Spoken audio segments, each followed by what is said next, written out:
পদূলিমুখত হেঁপাহৰ বাপুতি সাহোন ৰঙালী বিহু। ৰাজ্যৰ ভিন্ন প্ৰান্তৰ সমান্তৰালকৈ টিংখাঙতো এইদৰে এতিয়া ব্যস্ত হৈ পৰিছে বিহুৰ আখৰা। টিংখাঙৰ ঘুগুলনি বৰবাম গাঁৱৰ কণ কণ শিশুৰ পৰা আৰম্ভ কৰি যুৱক যুৱতীসকল।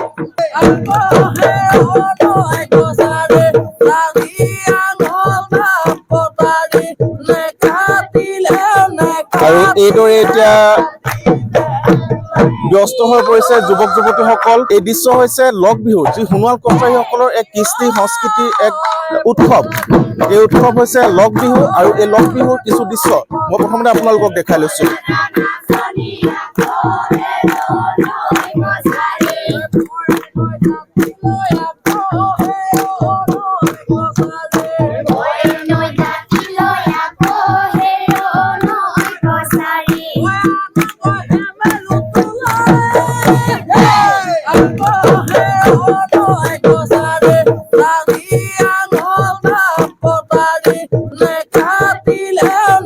আৰু এইদৰে এতিয়া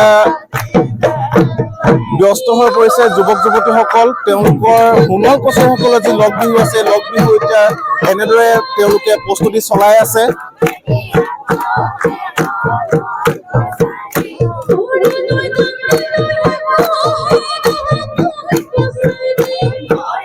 আৰু হয়, আপোনালোকে যিহেতু দেখিছে এই বিহু হৈছে লগ বিহু।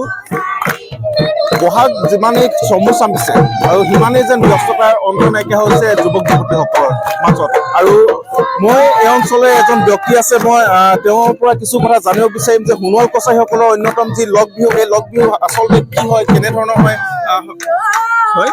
হেল্ল', আমাৰ লগ বিহু সোণোৱালৰ যেতিয়া বাইথৌ হয়, বাইথৌ হোৱাৰ পাছত হাইদাং যোৱাৰ পাছত হাইদাঙৰ যেতিয়া নেকি হুঁচৰি হেৰি হ'ব, তাৰ পাছত আমাৰ বাইথৌৰ লগত সংগতি ৰাখি হাইদাং কৰাৰ পাছত আমাৰ এই লগ বিহু কৰা হয়, লগ বিহু আখৰা কৰা হয়।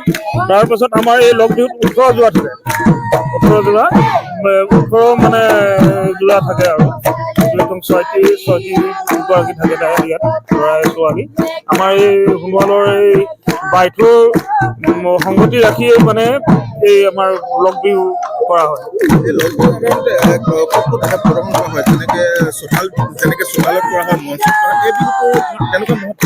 আমাৰ মানে লগ বিহু আমাৰ চোতালত কৰা নহয়, আমাৰ বিভিন্ন প্ৰান্তত মানে মঞ্চত কৰে।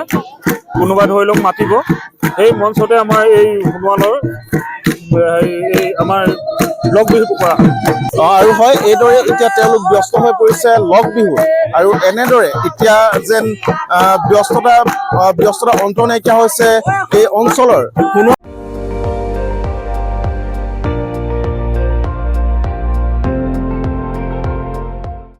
আপুনি চাই আছে ND24, সৰ্বশ্ৰেষ্ঠ নহয়, সৰ্বোত্তমৰ দৌৰত।